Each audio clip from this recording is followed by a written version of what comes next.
बिस्मिल्लाहिर्रहमानिर्रहीम। इय्याका नअबुदु व इय्याका नस्तईन।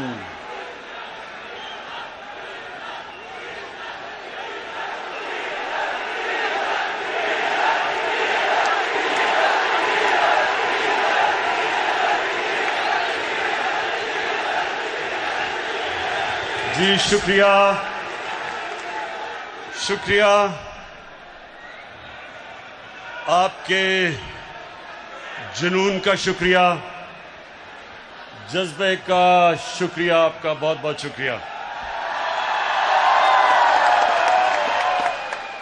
अच्छा जी, आप खामोशी खामोशी खामोशी।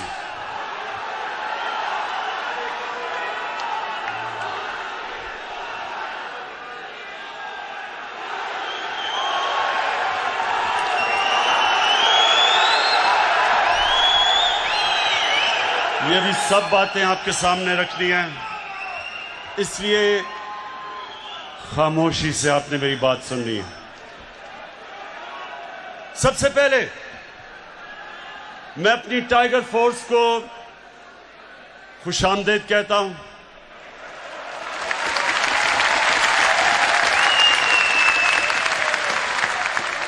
और जब से गालिबन 28 मार्च को हमने अपनी टाइगर फोर्स बनाई थी, तब से जितनी भी आपने एक्टिविटीज की, मैं अपनी कौम की तरफ से आपका शुक्रिया अदा करता हूं।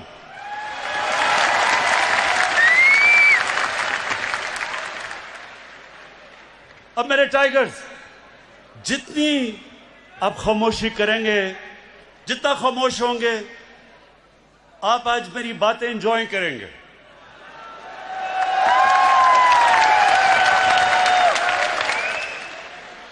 क्योंकि रात को जो सर्कस हुई, मैंने उसके ऊपर थोड़ी बातें कही।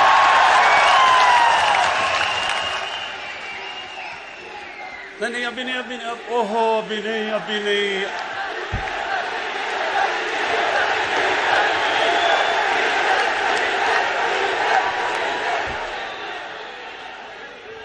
और भी उस सर्कस में बड़े फनकार थे, आपको पता नहीं डीजल के ऊपर आपकी सुई अड़ गई अभी तक। अच्छा, सुने अभी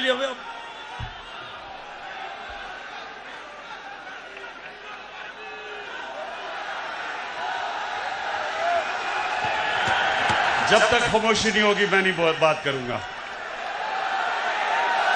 खामोशी।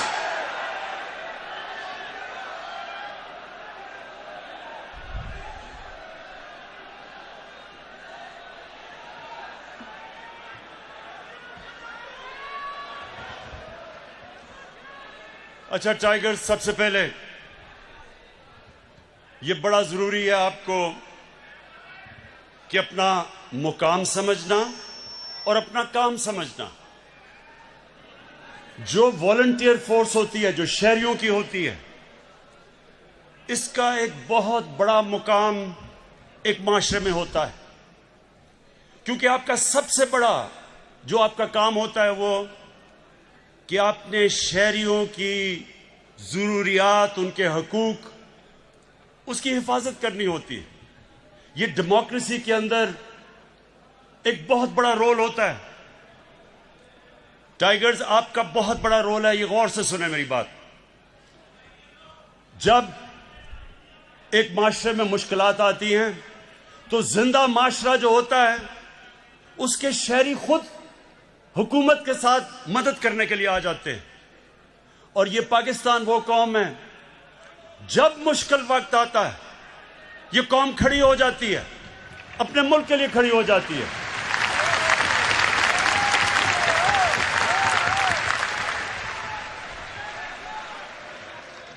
खामोशी, गौर से सुने।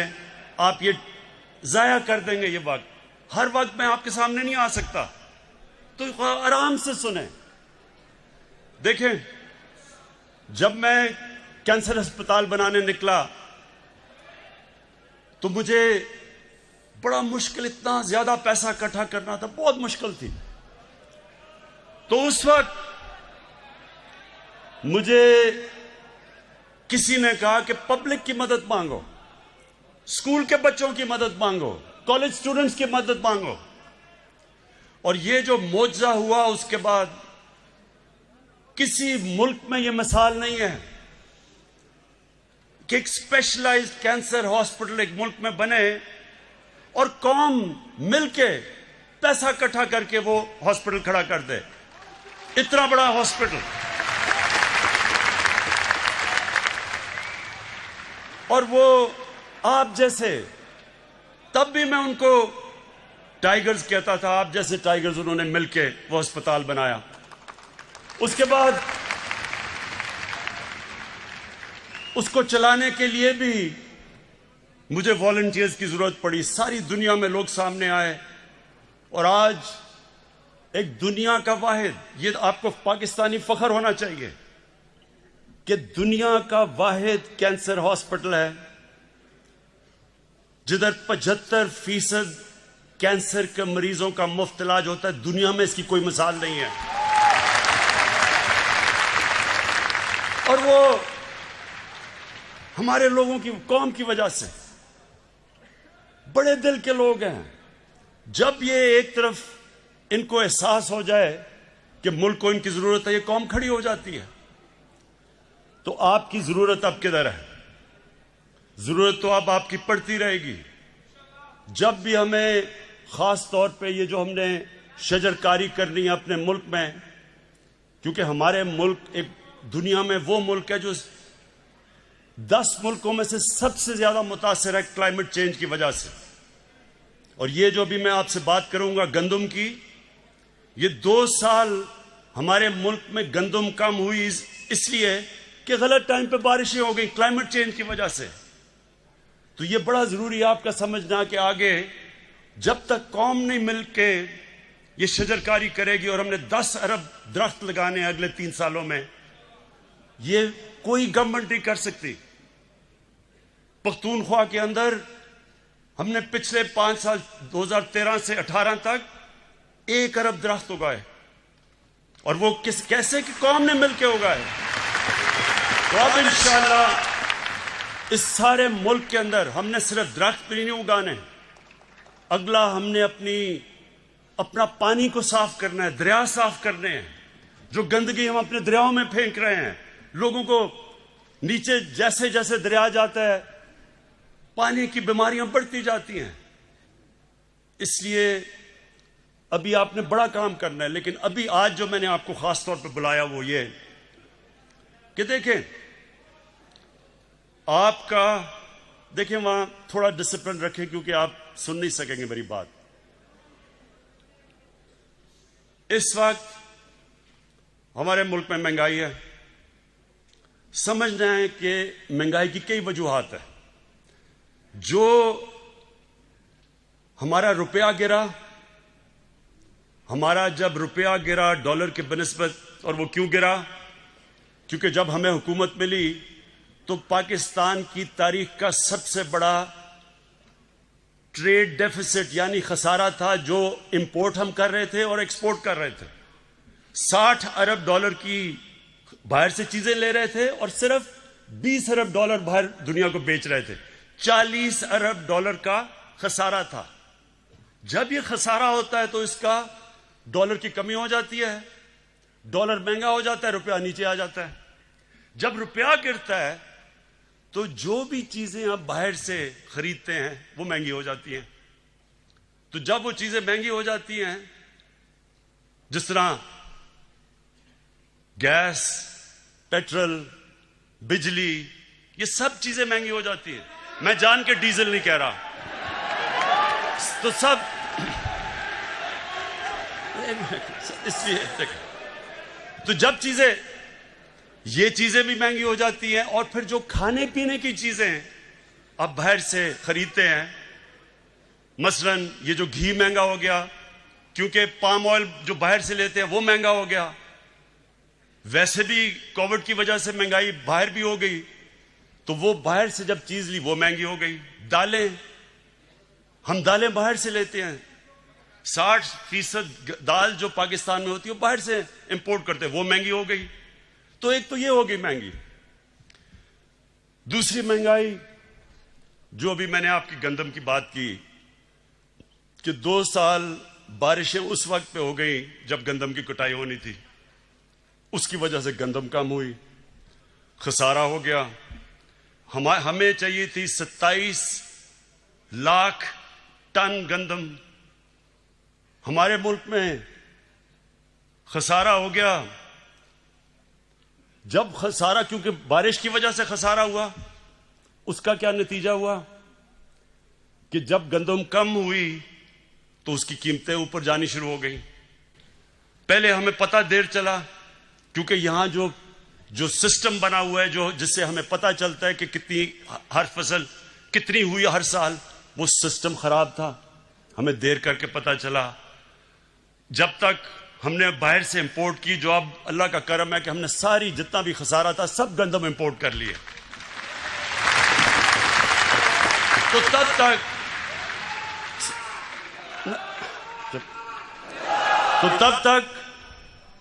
जब तक मार्केट को यह नहीं पता चला कि हमने बाहर से गंदम मंगवाई है, यहां जखीरा अंदोजी शुरू हो गई।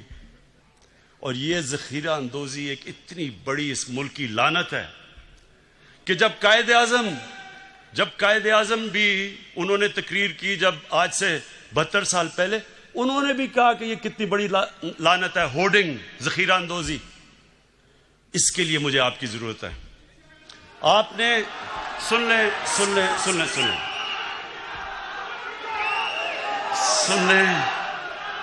आपने क्या करना है? आपने कहीं खुद जाके मुदाखलत नहीं करनी।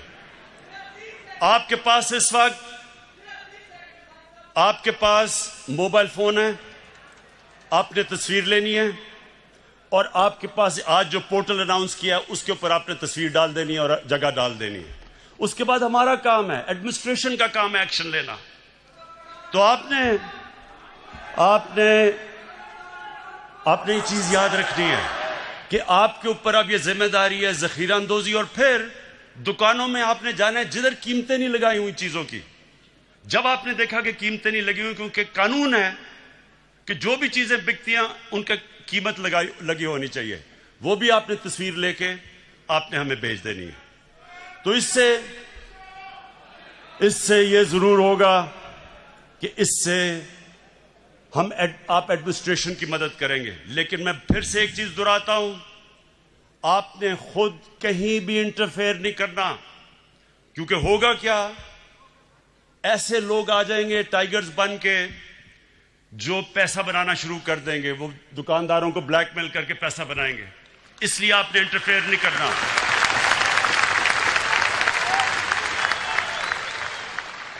अच्छा, अब सुने जरा आगे, चीनी। अब चीनी का क्या मसला हुआ? हमारी बदकिस्मती है कि थोड़े से लोग इस वक्त जो चीनी बनाने वाले जो शुगर मिल्स हैं वो थोड़े से लोग हैं, और ज्यादातर वो सबसे ताकतवर लोग हैं। दोनों शरीफ खानदान की भी शुगर मिल्स हैं और जरदारी की भी शुगर मिल्स हैं। इसका मतलब सुने, ये अब तक शुगर मिल्स को किसी ने नहीं पूछा था। जो भी वो कीमत देते थे वो चाहते थे, जो कीमत का वो फैसला करते थे वो कीमत आ जाती थी। पहली दफा एक बड़ी डिटेल्ड तफसील में इंक्वायरी हुई है, हमें सब चीजें पता चल गई हैं। और इंशाअल्लाह ये भी मैं आज अपनी कौम के सामने कहता हूं कि जो अब हम प्लान लेके आ रहे हैं, आगे आपको इस तरह महंगी चीनी नहीं मिलेगी इंशाअल्लाह।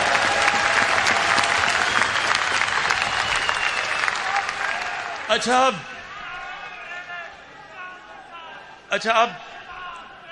अब मैं जरा जो कल सर्कस हुई थी उसके ऊपर बात करना चाहता हूं, लेकिन चुप करके सुनिए।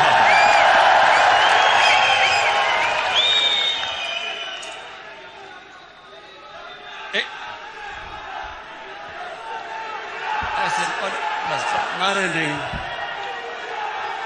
आप एंजॉय नहीं करेंगे अगर आप सारा वक्त नारे मारते रहे। आप कैसे एंजॉय करेंगे?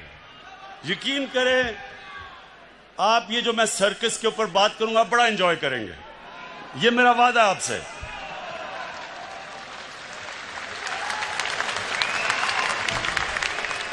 अच्छा, पहले आज से 11 साल पहले, ये सुन ले जरा, 11 साल पहले मैंने क्या कहा था, ये जरा पहले सुन ले, क्योंकि ये मैंने आप नहीं, ये मैंने सब पेशन गोई की हुई थी कि ये सर्कस एक दिन होगी। तो अगर ये आप वो 11 साल वाली वीडियो चला दें, लेकिन आपने एंजॉय करना है आज। मैं आपको ये भी कहना चाहता कि इंशाल्लाह आप देखेंगे कि ये सब पार्ट, इनके जो इंटरेस्ट एक हैं, इन्होंने एक हो जाना है। जरदारी और नवाज शरीफ ने इकट्ठे हो जाना है, क्योंकि इनके इंटरेस्ट है। क्योंकि ये जो मैं जो ये लेके आ रहा हूँ ना, नहीं होंगे। मैं जो हम कानून लाना चाहते हैं ना, ये दोनों नहीं बर्दाश्त करेंगे। अच्छा, ये दोनों इकट्ठे नहीं होंगे, ये मैं कह रही हूँ आपका शायद इकट्ठे होंगे, अंदर से हो जाएंगे, ऊपर से शायद पूरा कुछ निकलता है। अच्छा जी, अच्छा, अब तो ये मैंने सब पेशन गोई की थी कि जब चोरों की चोरी के ऊपर हाथ पड़ेगा तो ये जब तक नूरा कुश्ती खेल रहे थे सब इकट्ठे हो जाएंगे। और वो आपने रात खुद ही देख लिया, अल्लाह अल्लाह क्या सब इकट्ठे थे, पहले भी कंटेनर में इकट्ठे हो गए थे। और अब मैं वो जो दो बच्चों ने तकरीरें की थी उनके ऊपर मैं बात नहीं करना चाहता। वो एक उनमें से नानी होगी है, लेकिन मेरे लिए बच्चे ही हैं वो।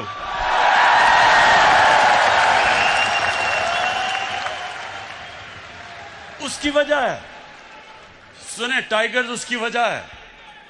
देखें, इंसान जब तक जिंदगी में स्ट्रगल नहीं करता वो लीडर तो बन ही नहीं सकता।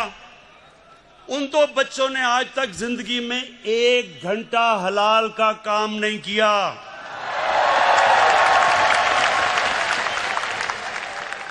वो आज जाके लेक्चर दे रहे हैं दोनों। 1 घंटा उन दोनों ने पैसे बनाने के लिए हलाल का काम नहीं किया। पले किसके ऊपर हैं? अपने दोनों बापों की हराम की कमाई के ऊपर पले हुए हैं। तो उनके ऊपर तबसरा करना फजूल है। लेकिन जो और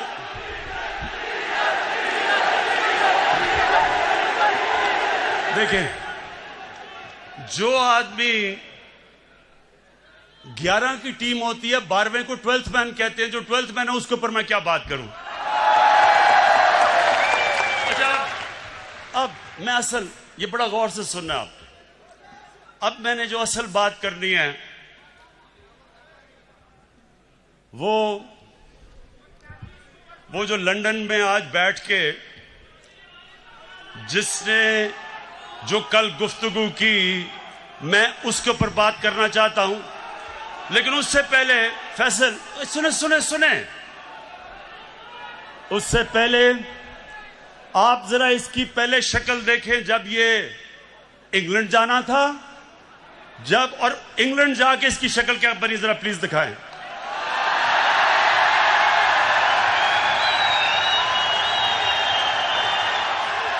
ये वही इंसान है।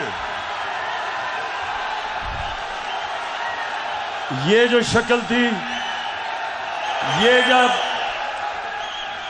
बस अच्छा, ये शक्ल जब शिरीन मजारी ने देखी तो तब बेचारी की आंखों में आंसू आ गए। और फिर से मैं बता दूं, शिरीन मजारी की आंखों में आंसू आना मुश्किल है, बड़ा मुश्किल काम है। लेकिन वो देखे, वो मेरी भी आंखों में आंसू आ जाते अगर मैं इसको अच्छी तरह जानता ना। अच्छा, अब एक मिनट, अब जरा वो दूसरा भाई साहब को जरा दिखा दे। ये लंदन में जरा भाई साहब की आप सुन रहे हैं। पिटीशन लगी हुई है लाहौर हाई कोर्ट में। खुदा करे अल्लाह ताला अपने बेपाया फजलो करम से अगर खुदा करे अल्लाह ताला अपने बेपाया फजलो करम से अगर इजाज़त मिल जाए तो अपने वालिद साहब के साथ होगी, जो कि बहुत ही आम बात है। तो बाकी इनकी दूसरी जो ट्रीटमेंट जारी है, तो हार्ट के लिए इंशाअल्लाह जल्द अपॉइंटमेंट हमारी। बस बस ख्वातीन, रोना नहीं है आपने।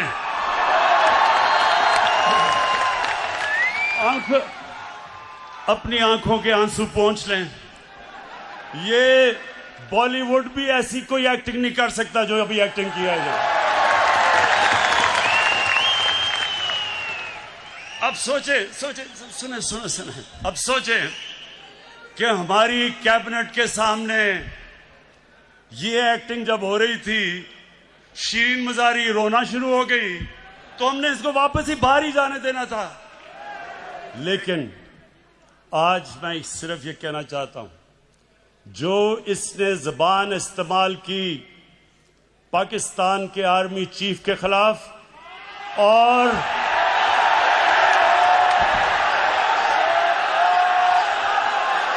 आईएसआई के डीजी के खिलाफ, मैं आज इसके ऊपर खास बात करना चाहता हूं।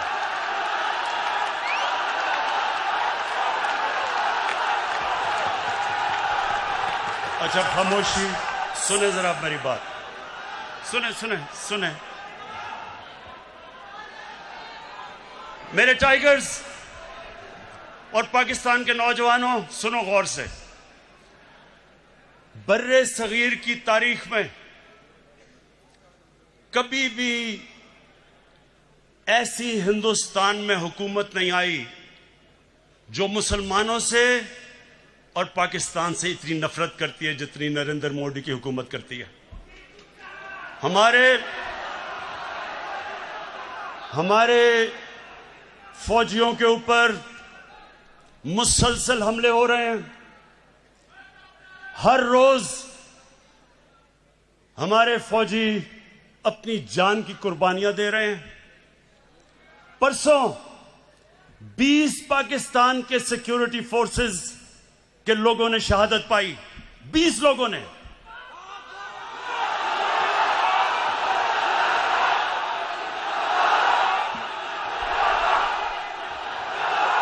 और ये क्यों अपनी जान की कुर्बानियां दे रहे हैं? हमारे लिए, मुल्क के लिए।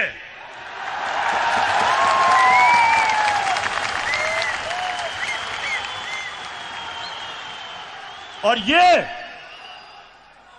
ये गीदड़ जो दुमदमा के बाहर भागा था, वहां बैठ के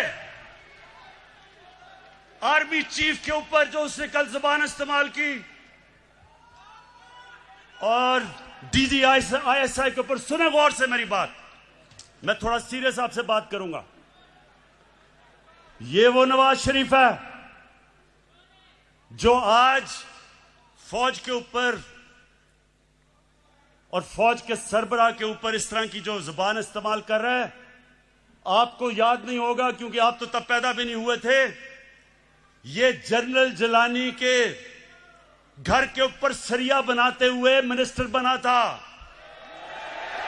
ये वो आदमी है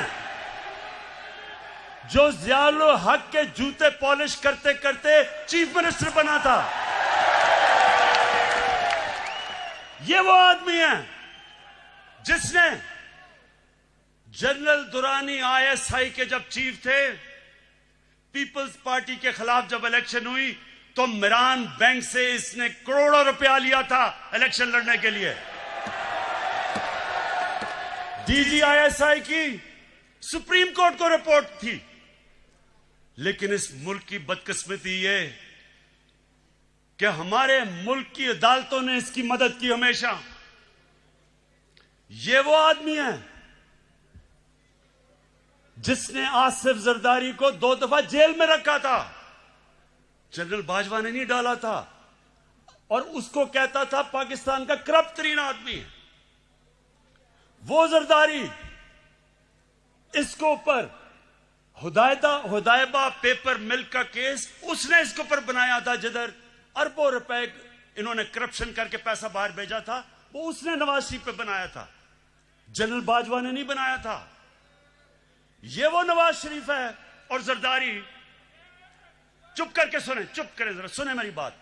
ये वो जरदारी है और नवाज शरीफ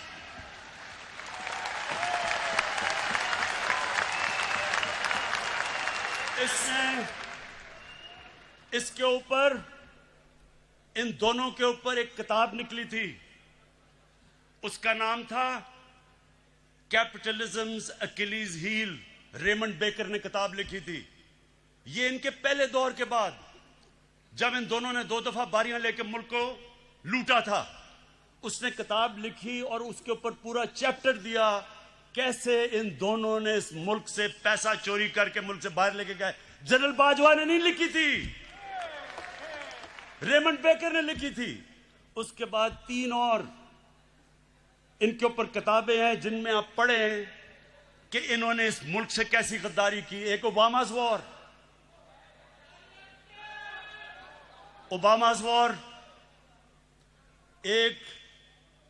एक है सूस्किन, उसने किताब लिखी the way of the world. उसमें वो क्या किताब में कह रहा है कि बिलावल को उनकी वालदा टेलीफोन करके, CIA ने उसका टेलीफोन टैप किया, बैंक अकाउंट्स बता रहे थे कि किन किन बैंकों में पैसे पड़े हैं तुम्हारे बारे। जो बाहर, अब जरा गौर से सुने मेरी बात, क्योंकि मैंने बाहर एक केस लड़ा हुआ है, हर जाने का केस बाहर लड़ा हुआ है ये इन बोथम के खिलाफ, और जीता था केस। वहां सुने वहां क्या होता है, वहां जब आप कोई किताब लिखते हैं, 4 किताबें मैंने बाहर पब्लिश करवाई हैं, एक एक लफ्ज उस किताब में आप लिख नहीं सकते। वकील बैठता है और देखता है कि क्या आप साबित कर सकते हैं चीजें, नहीं तो आप कोई किताब नहीं बाहर लिख सकते, क्योंकि इतने सख्त कानून है वहां। तो जो इनके ऊपर चीजें लिखी हुई हैं, एक गोस्ट वॉर्स है, एक और किताब, उसमें लिखता है कि नवाज शरीफ अमेरिकनों को कह रहा है कि अपने फौज यहां ले आओ। वो अपनी फौज से डरा हुआ था, अमेरिकी फौज को कह रहा था कि मुझे प्रोटेक्शन दो, उस किताब में लिखा हुआ है। सो ये वो लोग हैं, ये अपना चोरी किया हुआ पैसा बचाने के लिए ये इस मुल्क को बेच सकते हैं। इनका तो पैसा खुदा है। इन्होंने जो इस मुल्क से किया है वो मीर जाफर और मीर सादिक ने अपनी कौमों से किया हुआ था। पहले अपनी जात के लिए, अपने फायदों के लिए उन्होंने अपनी कौमों को गुलाम बनाया था। ये जो बाहर बैठ के इसने पाकिस्तानी फौज के ऊपर ये हमला जनरल बाजवा पे नहीं है, ये पाकिस्तानी फौज पे हमला है।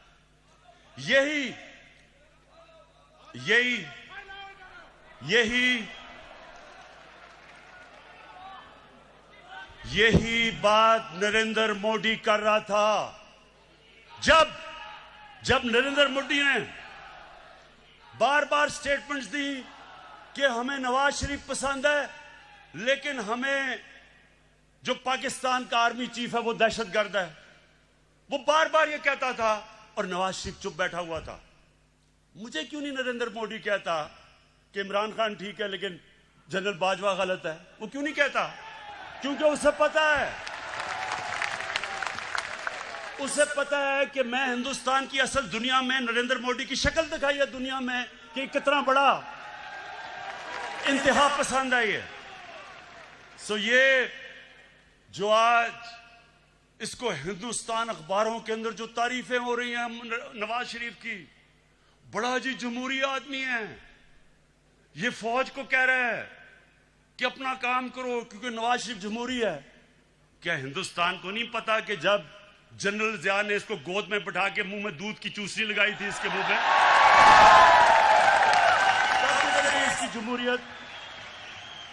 क्या हिंदुस्तान को नहीं पता कि ये वो वजीर आजम है जिसने डंडों से सुप्रीम कोर्ट के ऊपर हमला करवाया था। और फिर जुल्म देखें कि बाकी जुडिशरी को ब्रीफ केस दे के खरीदा था। ये वो नवाज शरीफ है जो आज बड़ा जमहूरी बन रहा है। ये वो नवाज शरीफ है जो टेलीफोन कॉल करके कहता था जस्टिस क्यूम इसको 3 साल नहीं बेनजीर को 5 साल सजा दो। ये वो है आदमी, ये वो है जो पिछला नैब का चेयरमैन कमर जमान जैसा करप्ट आदमी उसको चेयरमैन बना के अपने केस बंद करवाए। इसके लिए अदलिया तब तक ठीक है जब तक अदलिया इसके साथ खड़ी है। हुदैबा पेपर मिल का ओपन एंड शट केस जब बंद होता है, अदलिया बंद करती है, तो अदलिया बहुत अच्छी है। जब 5 मेंबर बेंच अदलिया का पैनमा के केस में इसको सजा देता है तो क्यों निकाला करके दौरा करके अदलिया को बुरा भला कहना शुरू कर देता है? क्या पैनमा का केस जनरल बाजवा ने किया था? इंटरनेशनल जब इंकशाफ हुआ था तो वो क्या पाकिस्तानियों का कसूर था? सारी दुनिया के अंदर इंकशाफ हुआ जिसमें पता चला कि हर मुल्क के पॉलिटिशियंस ने किस तरह मुल्क से पैसा चोरी करके ऑफशोर कंपनी में पैसा रखा हुआ था। तो तब किसका कसूर था? यहां लोगों के सामने बेशर्मी से झूठ बोलते हैं। वो भी झूठ बोलता है, उसका भाई भी झूठ बोलता है, बेटे भी झूठ बोलते हैं, बेटी भी झूठ बोलती है, और वहां जाके तकरीरें कर रहे हैं कि जी बहुत बड़े ये जमहूरियत के लिए खड़े हैं। इलेक्शन की बात करते हैं, ये जरा सुने। 2013 इलेक्शन के अंदर नेशनल असेंबली की सीटों में 137 पिटिशंस आई जिन्होंने चैलेंज किया कि उनके इलेक्शन में गड़बड़ हुई है। नेशनल असेंबली में 137 सीटें जिन्होंने पिटिशन दायर की। 2018 की इलेक्शन में सिर्फ 90 थे, 50% कम पिटिशंस थी। और नून लीग की, क्योंकि उनकी तो सिर्फ पंजाब में पार्टी रह गई है, पंजाब के अंदर उनकी सिर्फ 11 पिटिशंस थी। तहरीक इंसाफ की 13 पिटिशंस थी, यानी हमारी ज्यादा पिटिशन थी जिन्होंने कहा धांधली हुई है। तो मुझे यह बताएं कि जब 80% पोल का रिजल्ट आया, फैफन एक इंडिपेंडेंट इदारा है, उसने 80% ने कहा 80% पाकिस्तान का इलेक्शन 2013 से बेहतर हुआ है, अच्छा इलेक्शन हुआ है। तो मैं अब ये पूछता हूं कि जब हमने 2013 इलेक्शन के बाद मैंने सिर्फ 4 हल्के मांगे थे, 137 में से 4 हल्के मैंने कहा इनको खोल के बता दो, अगर ये ठीक है तो हम मान लेंगे इलेक्शन। इन्होंने 4 हल्के नहीं खोले, 1 साल के बाद सड़कों पे निकले। आखिर में जब 4 हल्के खुले, चारों के चारों अंदर धांधली थी। जब हमारी बारी आई 2018 में, इन्होंने कहा जनाब इलेक्शन में धांधली है। इनसे वो जो आजकल जेल में शहबाज शरीफ, हमने पहले कहा कि जो करना है आपने खोले, हम तैयार हैं इलेक्शन खोलने के लिए। अब इनको पता था कि 1100 पिटिशंस थी इनकी सारी, इलेक्शन उन्होंने क्या खोलना था। तो ये वो लोग हैं कि जो बात करते हैं कि इलेक्शन के अंदर धांधली हुई। धांधली मैं आपको बताऊं किधर हुई, जो अभी इंकशाफ हुआ है। इलेक्शन में अभी एक बाय इलेक्शन हुआ जब नवाज शरीफ डिस्क्वालीफाई हुआ, उसकी बीवी को खड़ा किया, मरीम नवाज ने कैंपेन की। हमारे पास अब डॉक्यूमेंट्री एविडेंस है कि 250 करोड़ रुपया गवर्नमेंट का इन्होंने उस हल्के में इस्तेमाल किया इलेक्शन जीतने के लिए। ये हमने नैब को केस दिया है। हमने सारे इलेक्शन में 250 करोड़ खर्च किया, इन्होंने एक बाय इलेक्शन के ऊपर इस कौम का टैक्स के पैसे का 250 करोड़ रुपया खर्च किया। लेकिन मुझे एक खास मजा आया, एक और अल्लाह अल्लाह का सच आता रहता है सामने। एक इलेक्शन हुआ उस्मान डार का, और वहां एक सियालकोट का बहुत बड़ा रंगबाज है, बड़ी बड़ी बातें करता है, बड़ी बड़ी बड़ी छाती निकाल के बड़के लगाता है। लेकिन पता क्या चला, कि इलेक्शन की रात को शाम को 8 बजे रंगबाज ख्वाजा टेलीफोन कर रहा है जनरल बाजवा को, जनरल साहब मैं इलेक्शन हार रहा हूं, मेरी मदद करें। आंसू गिर रहे हैं, जनरल साहब मैं तबाह हो जाऊंगा, मेरी मदद करें, मैं इलेक्शन हार रहा हूं उस्मान डार से। मेरे पाकिस्तानियों, मेरे टाइगर्स, मेरी अब आखिर में गौर से आपने बात सुननी है। अब तक ये जो ऑपोजिशन है, इन्होंने एक इमरान खान देखा है। आराम आराम से मैं इनको कहता था अच्छा जी प्रोडक्शन ऑर्डर देना है तो चलो बुला लो असेंबली में और इस तरह की चीजें। ये जो आप सुने जरा, ये जो अब आप इमरान खान देखेंगे, ये एक मुख्तलिफ इमरान खान आने लगा। सबसे पहले किसी किस्म का प्रोडक्शन ऑर्डर किसी डाकू को अब नहीं मिलेगा। शहबाज शरीफ के ऊपर अभी जो चीज सामने आई है, 23 अरब रुपए की इसका करप्शन का इंकशाफ हुआ है। कभी चीनी वाले तो कभी किसी के नाम पे 23 अरब रुपया भी पकड़ा गया है। जब तक अदालतों में पूरी तरह यह जवाब नहीं देगा, कोई किस्म का इसको प्रोडक्शन ऑर्डर नहीं मिलेगा और ना ही किसी और डाकू को मिलेगा।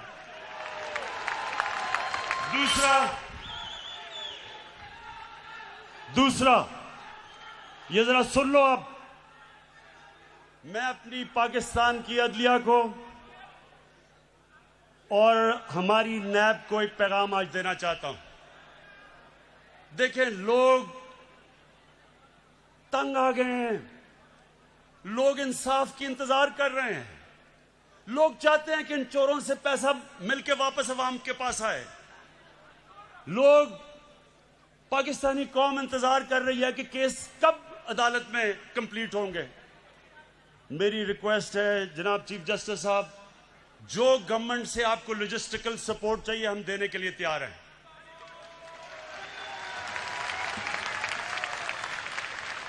जिस तरह की आपको हमारे से मदद चाहिए हम आपको देने के लिए तैयार हैं, लेकिन खुदा के वास्ते डे टू डे हेयरिंग करके ये केसेस खत्म करें।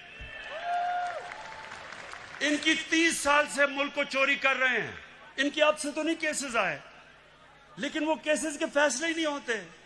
और मैं नैब को भी कहता हूं कि नैब आपने कई जगह बड़ा जबरदस्त काम किया, लेकिन खुदा का वास्ता है कि केसेस को मंतकी इंजाम तक तो पहुंचाओ।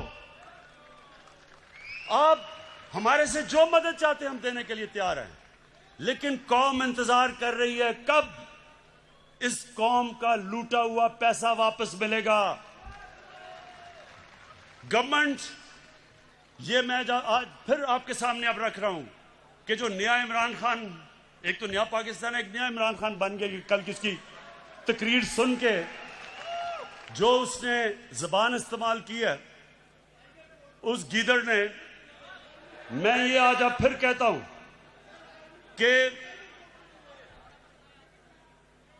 कि अब से कोई इनको वीआईपी जेल नहीं मिलेंगे, इनको आम कैदियों की तरह हम रखेंगे।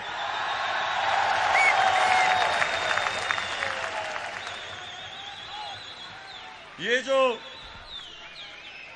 जो सारी जो कल सर्कस थी, ये सर्कस को मेरा पैगाम है कि देखें, आप सारे तो कभी किसी का कंधा पकड़ के आया, कभी कोई जलानी ने बना दिया, किसी ने कागज का टुकड़ा दिखा दिया कि जी मुझे तो मेरी वालदा की वजह से पार्टी मिल गई है।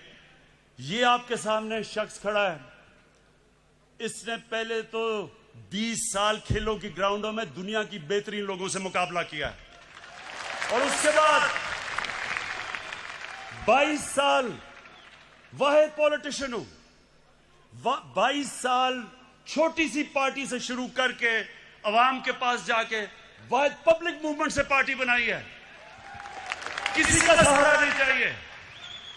मैं आज आपको कह रहा हूं कि इंशाअल्लाह अब आपको मैं मुकाबला करके दिखाऊंगा।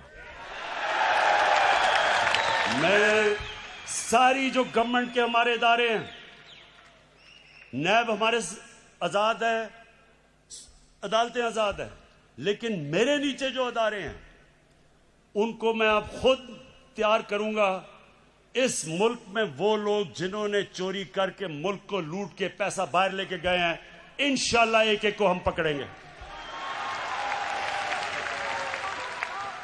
मेरी रिक्वेस्ट है फिर से नैब को और अदालतों से कि आप प्लीज इनके फैसले करें। और मैं अदालतों को आज ये कहना चाहता हूं, जो ये कोशिश कर रहा है, ये कोशिश कर रहा है अदालतों के अंदर इंतशार फैलाए, किसी जज का नाम ले रहा है, ये कोशिश कर रहा है फौज के अंदर इंतशार फैलाए, डीजी आईएसआई और आर्मी चीफ की बात कर रहा है कि फौज के अंदर इंतशार हो जाए, ये कोशिश कर रहा है कि बाहर जो एंटी पाकिस्तान फोर्सेस हैं उनके अंदर ये नुमाया हो जाए, जिसमें इसको पता है कि जो इजराइल की और जो हिंदुस्तान की लॉबी वो अमेरिका में सबसे मजबूत है, उसको अपील कर रहा है। ये जो गेम खेल रहा है, मैं ये गेम सारी समझता हूं, मुझे सारी इंटेलिजेंस है ये क्या खेलने की कोशिश कर रहा है। और मैं इसको ये बताना चाहता हूं कि मुझे तो कोई फर्क ही नहीं पड़ता कौन सा आर्मी चीफ हो या कौन सा आईएसआई का डीजी हो, मुझे तो फर्क ही नहीं पड़ता, क्योंकि मैंने तो कोई पैसे चोरी नहीं कर रहा या मेरी कोई बार जायदाद नहीं, मुझे तो खौफ किसी से नहीं है। लेकिन जो जनरल बाजवा ने जिस तरह इस हुकूमत की मुश्किल वक्त पे मदद की, जिस तरह उसने हमारे साथ, मैं ये कहना चाहता हूं आज हमारे साथ अभी कराची में मदद की जब बारिशें आ रही थी, जो हमारे साथ कोरोना के अंदर पूरी तरह मदद की, जो हमारे पास जब एक मुल्क पे पैसा नहीं था, 2 साल पाकिस्तान की फौज ने असल में अपने डिफेंस एक्सपेंडिचर पे काट लिया, क्योंकि उनको फिक्र थी कि पाकिस्तान के पास पैसा नहीं है। कभी ऐसे पहले नहीं हुआ। हर जगह सारी मेरी फॉरेन पॉलिसी को आज पाकिस्तान की फौज और जनरल बाजवा हमारे साथ खड़े रहे हैं। ये जो कोशिश कर रहे हैं कि हमारी फौज और गवर्नमेंट के बीच में दरार डालें या फौज के अंदर इंतशार पैदा करें, नवाज शरीफ, मैं तुम्हें अब ये आज सुन लो मेरी गौर से बात, आज से मेरी पूरी कोशिश है तुम्हें इस मुल्क में वापस लाया जाए। और तुम्हें यहां आम जेल के अंदर डालेंगे, वीआईपी जेल नहीं होगा। गरीब आदमी लाखों की चोरी करे तो वो तो बेचारा जिन हालात में जेलों में रहता है, और जो अरबों पैसा चोरी करके बाहर ले जाए, बच्चे अरबों रुपए के घरों में रहें और वो जाके वीआईपी जेल में ठहरे, तुम वापस आओ तो मैं देखता हूं तुम्हें हम कैसे रखते हैं।